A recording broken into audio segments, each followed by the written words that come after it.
5,000 years ago, in the fertile land between the Tigris and Euphrates rivers, the Sumerians built the first known civilization. They invented writing. They developed mathematics, astronomy, and codified law. They mapped the heavens with a precision that would not be matched for millennia.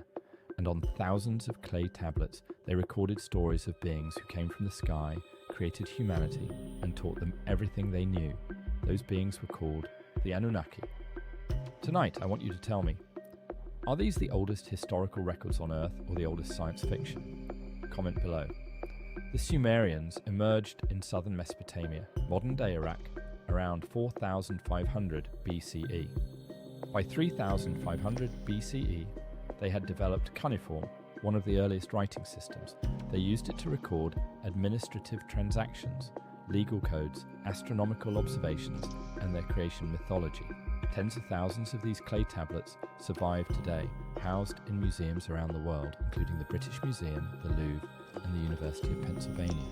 The creation texts, including the Enuma Elish, the Atrahasis, and the Epic of Gilgamesh, describe a race of gods called the Anunnaki, which translates roughly as those who from heaven came down. According to the text, the Anunnaki arrived on Earth seeking gold. They found the labour of mining too demanding and decided to create a worker species by combining their own essence with an existing hominid. The result, according to the tablets, was humanity.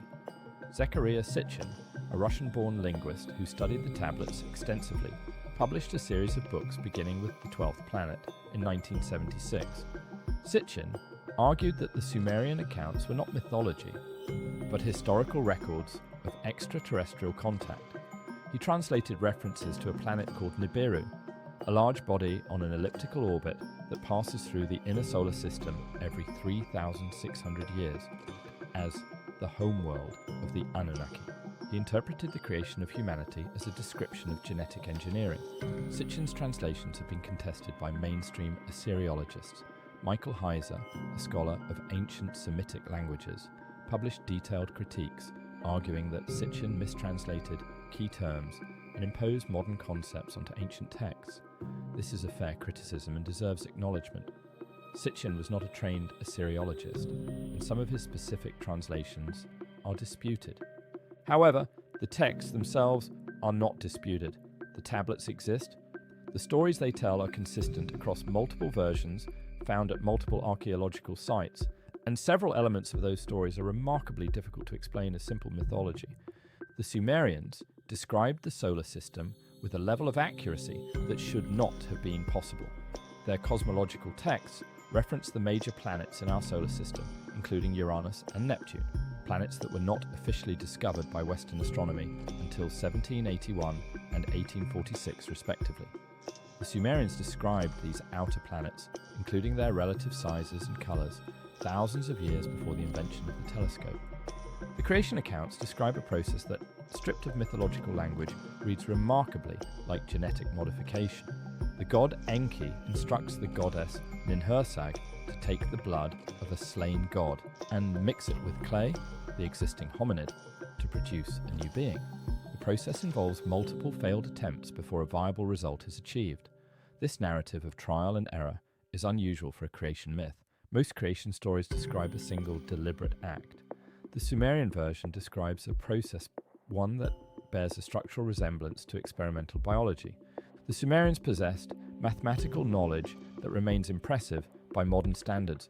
They used a base 60 numerical system, which is why we still have 60 seconds in a minute and 360 degrees in a circle.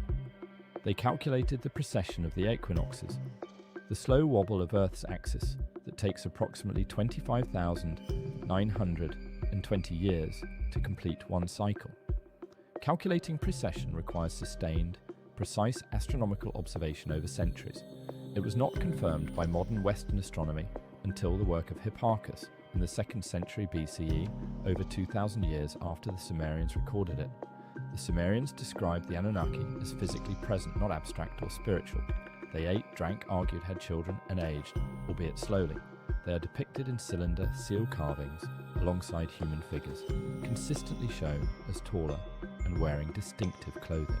The carvings show scenes of what appear to be technological objects, devices with tubes, panels, and structures. do not correspond to anything in the known Sumerian toolkit. The flood narrative in the Epic of Gilgamesh, which predates the biblical account of Noah by over 1,000 years, describes a catastrophic global flood with striking specificity. Utnapishtim is warned by the god Enki to build a vessel and preserve the seed of all living things. The parallels to the Genesis flood story are so precise that most scholars now accept the biblical version was derived from the earlier Mesopotamian account. But the question remains, what event are both traditions recording? And if the Sumerian version came first, whose warning was Utnapishtim receiving? The academic establishment treats the Sumerian accounts as mythology, creative explanations for natural phenomena invented by a pre-scientific culture. That is a reasonable position. But it does not explain how a pre-scientific culture accurately described the outer planets of the solar system, calculated the precession of the equinoxes, or recorded a creation process that structurally mirrors genetic engineering. Either the Sumerians were the most extraordinary guessers in human history, or they were recording knowledge that came from somewhere else. Subscribe now and follow the evidence.